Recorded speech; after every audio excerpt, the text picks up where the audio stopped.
तो दोस्तों, आज की कहानी की शुरुआत एक छोटे लड़के से होती है जो अपने फोन में कार्टून देख रहा था।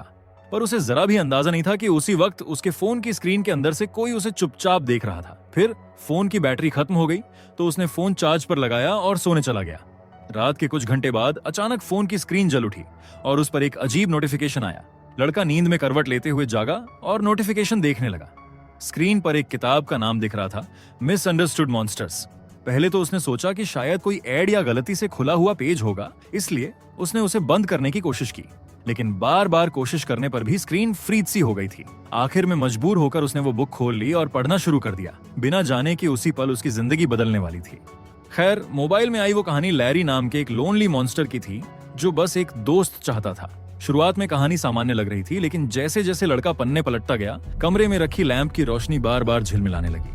डर के मारे उसने जल्दी से मोबाइल बंद कर दिया और कमरे का दरवाजा बंद करके कंबल ओढ़ लिया। उसने खुद को समझाने की कोशिश की कि ये बस उसका वहम है, मगर तभी उसे साफ सुनाई दिया कि कोई धीरे धीरे उसके कमरे के दरवाजे का हैंडल घुमाने की कोशिश कर रहा है। उसका दिल जोर जोर से धड़कने लगा और तभी किसी ने पीछे से उसका कंबल हल्के से खींच लिया। वो घबरा गया, लेकिन जब उसने पलट कर देखा तो पता चला कि वो कोई और नहीं बल्कि उसकी माँ थी। माँ ने उसकी डरी हुई हालत देखकर उसे अपने पास बिठाया और धीरे धीरे उसे शांत किया। फिर कहानी आगे बढ़ती है और हमें धीरे धीरे पता चलता है कि उस बच्चे का नाम ओलिवर है। वो एक एलिमेंट्री स्कूल में पढ़ता है और एक ऑटिस्टिक चाइल्ड है, यानी वो सामान्य बच्चों की तरह बात नहीं कर पाता। उसे बात करने या अपनी भावनाएं व्यक्त करने के लिए किसी डिवाइस की जरूरत पड़ती थी, जैसे फोन या टैबलेट। यही गैजेट्स उसके सच्चे साथी बन गए थे, क्योंकि इंसानों से ज्यादा समय वो इन्हीं के साथ बिताता था। ओलिवर ऐसा क्यों ना करे? क्योंकि स्कूल में बाकी बच्चे उसे अजीब समझते थे, या तक कि उसके साथ खेलना या बात करना भी पसंद नहीं करते थे। घर पर उसका साथ सिर्फ उसकी माँ सहारा देती थी, लेकिन शायद उनके बीच की टूटी हुई शादी का असर अब ओलिवर पर भी दिखने लगा था। सारा एक सख्त लेकिन बेहद प्रोटेक्टिव माँ है। वो अपने बेटे को नॉर्मल बनाने की हर कोशिश कर रही थी, डॉक्टर के पास ले जाना, काउंसलिंग करवाना, स्पीच थेरेपी करवाना।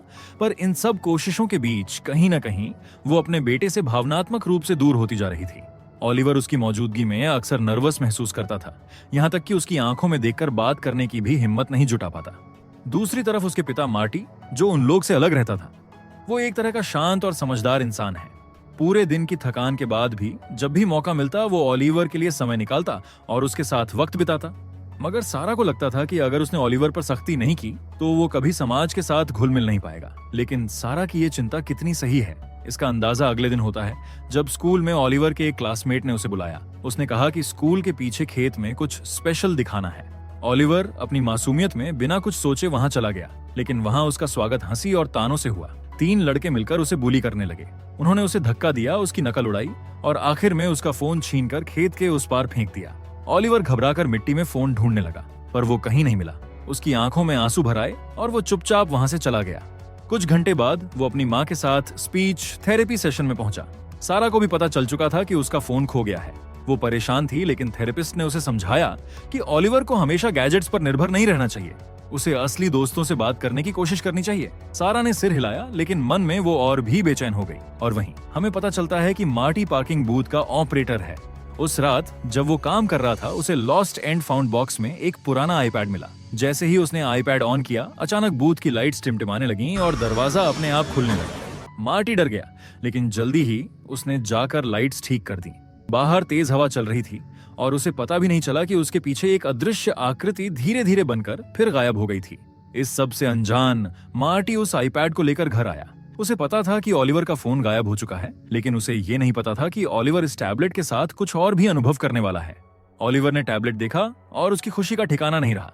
उसने तुरंत कमरे में जाकर टैबलेट के साथ खेलना शुरू किया, लेकिन जल्दी ही उसने महसूस किया कि टैबलेट का कैमरा बार बार किसी अजीब चेहरे को महसूस कर रहा है, जैसे कमरे में उसके अलावा कोई और भी मौजूद हो। तभी अचानक उसे कमरे के क्लोजेट से क्रैकिंग की आवाज सुनाई दी। ओलिवर बहुत डर गया। डर के मारे उसने टैबलेट साइड में रख दिया, कंबल ओढ़ा और उस आवाज से दूर रहने की कोशिश करते हुए सो गया। अगले सुबह जब उसने आईपैड फिर से हाथ में लिया तो उसने देखा कि टैबलेट अपने आप उसके मैसेजेस का जवाब दे रहा था। उसकी माँ, जो उसे थोड़ी देर बाद कुछ सिखाने वाली थी, वही बातें उनसे पहले ही ओलिवर को ये टैब बोल रहा था। ओलिवर ने हैरानी और डर के साथ टैबलेट से पूछा, तुम कौन हो? और टैबलेट ने जवाब दिया, मैं लैरी हूँ, तुम्हारा दोस्त। ओलिवर इस पूरे अनुभव से इतना डर गया कि उसने तुरंत टैबलेट को सीढ़ियों के नीचे वाले सेक्शन में छिपा दिया। उधर ओलिवर की थेरेपिस्ट हमेशा उसकी सोशलाइजेशन पर जोर देती रही थी, इसलिए सारा ने उसी रात कुछ ओलिवर के क्लासमेट्स को घर बुलाया ताकि वे उसके साथ स्लीप ओवर करें और उसका सामाजिक अनुभव बढ़े। लेकिन सारा को इस बात का बिल्कुल भी अंदाजा नहीं था कि ये वही बच्चे थे जिन्होंने स्कूल में ओलिवर को बुली किया था। ये तीनों लड़के ओलिवर के प्रति कभी अच्छे नहीं रहे, लेकिन अपनी माँ के कहने पर मजबूरी में स्लीप ओवर के लिए आए थे। उन्होंने लिविंग रूम में गद्दे बिछाए और वहीं सोने की कोशिश की, मगर किसी को भी नींद नहीं आ रही थी। सभी को ओलिवर का बर्ताव कुछ अजीब लग रहा था। वो बार बार किसी एक जगह को लगातार ध्यान से देख रहा था, मानो वहां कोई मौजूद हो। तंग होकर उनमें से एक लड़का बायरन उस जगह गया और आईपैड को ढूंढ निकाला। ओलिवर ने उसे रोकने की बहुत कोशिश की, लेकिन बायरन पहले ही लैरी के जाल में फंस चुका था। उसने एक एक करके पन्ने पढ़ना शुरू किया। तभी घर की सारी लाइट्स फ्लिकर करने लगीं, लेकिन तब भी बायरन रुका नहीं। यहाँ हमें पता चलता है कि लैरी दूसरी दुनिया का एक प्रवासी है जो बेहद अकेला है और केवल किसी ऐसे बच्चे से दोस्ती करना चाहता है जो खुद भी अकेला हो। वो इस दुनिया में आने के लिए डिवाइसेस की स्क्रीन का इस्तेमाल करता है, लेकिन उसके आने की एक शर्त है, जब कोई उसकी पूरी कहानी पढ़ लेता है तभी वो उस व्यक्ति के पास आने में सक्षम होता है। कहानी पूरी पढ़ने के बाद लैरी उस बच्चे को अपनी दुनिया में ले जाता है जहां से लौट पाना नामुमकिन होता है। जैसे ही बायरन आगे बढ़ता गया तभी घर की लाइटें पूरी तरह चली गईं। ओलिवर ने तुरंत टैबलेट को अपने हाथ में लिया और कैमरा ऑन किया। चारों तरफ देखते हुए उसने कमरे के एक कोने में अजीब सी आकृति मुड़ी हुई बैठी देखी। बायरन ने यह सब सिर्फ टैबलेट का इफेक्ट समझा और कमरे के किनारे जाकर अपने दोस्तों को दिखाने लगा कि ये आकृति सिर्फ स्क्रीन में है। लेकिन तभी लैरी ने अचानक उस पर हमला कर दिया। उसने टेबल उछालकर बायरन के ऊपर गिरा दिया और उसे दीवार से टिका दिया। सभी बच्चे बहुत डर गए। उन्हें लगा कि ये सब ओलिवर की चाल है और सभी ने उसे ब्लेम करना शुरू कर दिया। यहाँ तक कि उनके माता पिता भी ओलिवर को दोषी मानने लगे। मगर सच्चाई ये थी कि ओलिवर पूरी तरह बेकसूर था। ये सब लैरी की वजह से हुआ, जिसने अब ओलिवर की लोनलीनेस को पहचान लिया था और उसे अपना दोस्त बनाने की कोशिश कर रहा था। घर में एक भी लाइट जल नहीं रही थी, इसलिए अगले दिन सारा ने कुछ नए बल्ब लाए और उन्हें टेबल पर रख दिए। तभी उसकी नजर टेबल पर पड़े ओलिवर के आईपैड पर पड़ी, जिस पर लैरी की स्टोरी दिखाई दे रही थी। ये देखकर वो उसे पढ़ने लगी। उसी समय अचानक सारी लाइटें जल गईं, जबकि उसने अभी तक बल्ब बदली भी नहीं थी। पहले उसे लगा कि शायद उसके पति ने यह सब किया होगा, लेकिन तभी टैबलेट से आवाज आई जिसमें कहा गया कि लैरी ओलिवर को अपने साथ ले जाएगा।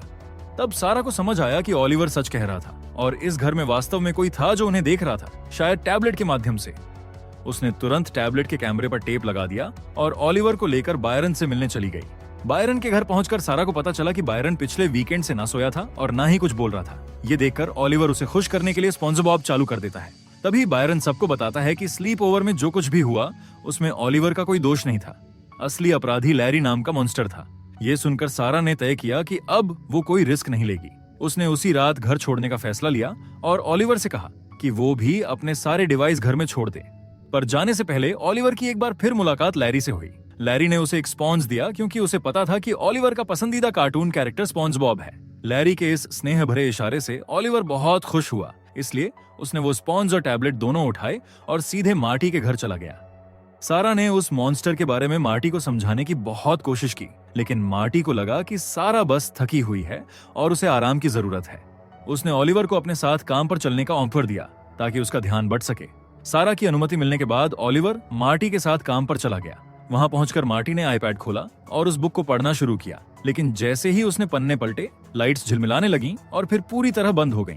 मार्टी ने ओलिवर को आश्वस्त किया कि सब ठीक है और ट्रक से टूल बॉक्स लाकर लाइट ठीक करने लगा। उसी टूल बॉक्स में ओलिवर ने एक लेजर डिस्टेंस मीटर पाया। वो उसे लेकर पार्किंग स्पॉट की ओर चला गया और डिवाइस को हवा में पॉइंट किया। तभी उसने देखा कि मीटर पर नंबर घट रहे थे, जिसका मतलब था कि कोई उसके पास है। ये देखकर ओलिवर ने अपना स्लाइम टॉय फेंका और वो हवा में किसी अदृश्य चीज से चिपक गया। लेकिन इससे पहले कि वो और कुछ कर पाता, तभी मार्टी ने उसे उठाया और बूथ में वापस ले गया। अब ओलिवर ने लैरी को देखने के लिए अपने टैबलेट के कैमरे से इधर उधर देखने की कोशिश शुरू कर दी। ये देखकर मार्टी ने उसे ध्यान से देखा और धीरे धीरे समझाने लगा कि पास में कोई मॉन्स्टर नहीं है। लेकिन इसी दौरान ओलिवर धीरे धीरे मार्टी के पीछे हवा में उड़ता जा रहा था। जब मार्टी ने पीछे देखा तो स्क्रीन पर लैरी का एक झलक दिखाई दी, जिसे वो डर गया। उसने जल्दी से ओलिवर को पकड़ लिया और घर वापस ले गया। इस हादसे से मार्टी को यकीन तो हो गया कि कुछ असामान्य हो रहा है, लेकिन वो अभी ये समझ नहीं पा रहा था कि अपने बेटे को इस चीज से कैसे बचाया जाए। और फिर इस सवाल का जवाब खुद ओलिवर देता है। वो पेंटिंग की मदद से अपने माता पिता को समझाने की कोशिश करता है कि लैरी अभी पूरी तरह से इस दुनिया में प्रवेश नहीं कर पाया है। वो उनके साथ इंटरैक्ट तो कर सकता है, लेकिन ओलिवर को अपनी दुनिया में नहीं ले जा सकता क्योंकि पोर्टल अभी तैयार नहीं हुआ था। चूंकि अभी तक किसी ने लैरी की पूरी कहानी नहीं जानी थी, ये समझकर ओलिवर के माता पिता ने उसका आईपैड तोड़ दिया। अब ओलिवर अकेला भी नहीं था। उस रात के हादसे के बाद बायरन भी उसके साथ बात करने लगा था।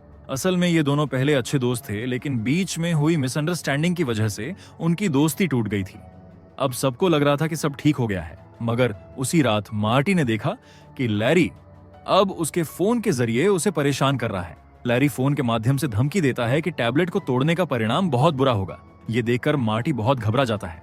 तभी अचानक सारे लाइट्स बंद हो जाते हैं और पार्किंग में खड़ी कारों से बीप की आवाज आने लगती है। उसी समय मार्टी को आसपास भारी कदमों की आवाज सुनाई देती है। डर के मारे वो अपने डेस्क के नीचे छिप जाता है और फोन के कैमरे से इधर उधर देखने लगता है। तभी लैरी अचानक उस पर हमला करता है। मार्टी ने उसे देखकर चकमा दिया और कार की तरफ भाग गया। फिर वो गाड़ी लेकर अपने घर की तरफ निकल पड़ा, लेकिन तभी उसने देखा कि सड़क की लाइट्स भी बंद हो रही हैं, जिसका मतलब था कि लैरी उसका पीछा कर रहा है। तभी क्रिएचर कार पर कूदता है। मार्टी फोन के कैमरे से देखता है कि लैरी उसके पीछे बैठा है। डर के मारे वो फोन गिरा देता है। जब वो फोन उठाता है तो लैरी उसके बगल में ही बैठा होता है।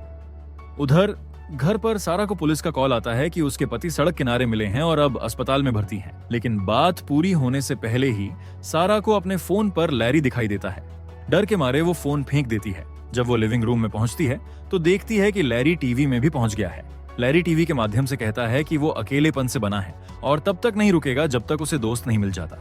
उसने टीवी पर अपनी ई बुक दिखाई और अंतिम पन्ने तक खुद से स्क्रॉल किया, जहां लैरी एक बच्चे को अपनी दुनिया में खींच रहा था। उसकी बातें सुनकर सारा क्रोधित हो गई।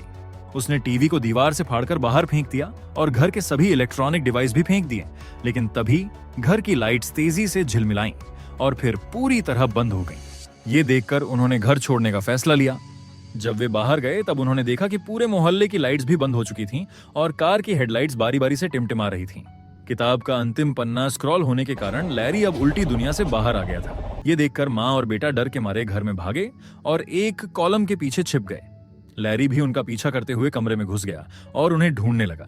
थोड़ी देर बाद ओलिवर और उसकी माँ लैरी के पास से चुपचाप निकलकर ऊपर गए और ओलिवर के बिस्तर के नीचे छिप गए। कुछ देर बाद लैरी भी कमरे में आया और चारों ओर घूमने लगा। उसकी परछाई फर्श पर फैलती हुई बिस्तर तक पहुंच रही थी। डर के मारे ओलिवर और उसकी माँ बिस्तर के नीचे छुपे रहे। तभी ओलिवर ने पहली बार कोई शब्द बोला। इस शब्द ने लैरी का ध्यान खींच लिया और उन्हें छुपने से बाहर निकलने पर मजबूर किया। कमरे से निकलने से पहले ओलिवर ने बेसबॉल बैट उठाया और कमरे की बाकी सारी लाइट्स तोड़ दी। ये लैरी पर असर हुआ और वो फिर धीरे धीरे गायब होने लगा। इसके बाद वे मोहल्ले से भागते हुए उसी खाली मैदान तक पहुंचे जहां ओलिवर ने फोन खोया था। बाहर की लाइट्स झिलमिलाने लगीं, लेकिन लैरी पास नहीं आ सका क्योंकि उसे बिजली के स्रोत के पास रहना पड़ता था। लेकिन वे एक चीज भूल गए, ओलिवर का खोया हुआ फोन। तब लैरी ने स्क्रीन का इस्तेमाल कर उनके पास कदम रखा और उनका पीछा किया। दोनों ने पहाड़ी की तरफ भागना शुरू किया और रास्ते में अलग हो गए। अंत में लैरी ने ओलिवर को पकड़ लिया। उसने हाथ बढ़ाया और उसे पकड़ने की कोशिश की, लेकिन तभी सारा सामने आई और खुद को बलिदान करते हुए लैरी का हाथ पकड़ लिया। तब ओलिवर ने अपनी माँ की आंखों में पहली और आखिरी बार देखा। फिर सारा का चेहरा धीरे धीरे अजीब तरीके से बदलने लगा और अचानक वो लैरी के साथ उसकी दुनिया में चली गई। अगली सीन में ओलिवर अपने पिता मार्टी के साथ स्पीच थेरेपी में था। मार्टी अब कुछ हद तक ठीक हो चुका था और सारा के जाने के बाद उसने ठान लिया था कि वो ओलिवर के लिए अच्छा पिता बनेगा। और वही स्कूल में अब ओलिवर की जिंदगी पहले जैसी नहीं रही। उसकी सामाजिक जिंदगी सुधर चुकी थी और अब वो बायरन और बाकी स्टूडेंट्स का दोस्त बन चुका था। अंतिम सीन में रात को मार्टी ने देखा कि ओलिवर हवा में झूल रहा था। घबराकर मार्टी ने अपना फोन कैमरा खोला और स्क्रीन पर जो उसने देखा उसे उसका दिल भर आया। वहां सारा थी। सारा मुस्कुराते हुए ओलिवर को गले लगा रही थी, जैसे वो उसे ये एहसास दिला रही हो कि वो अब भी उसके साथ है। मार्टी की आंखों में आंसू आ गए। उसे समझ आ गया कि सारा अब भी मौजूद है उस दूसरी अंधेरी दुनिया में, जहां से वो अब अपने बेटे की रक्षा कर रही थी। और इसी के साथ ये मूवी यही खत्म होती है। अगर आपको एक्सप्लेनेशन अच्छा लगा हो तो वीडियो को लाइक और कमेंट जरूर करें। ऐसी ही और मजेदार और अनोखी कहानियों के लिए चैनल को सब्सक्राइब करना ना भूलें।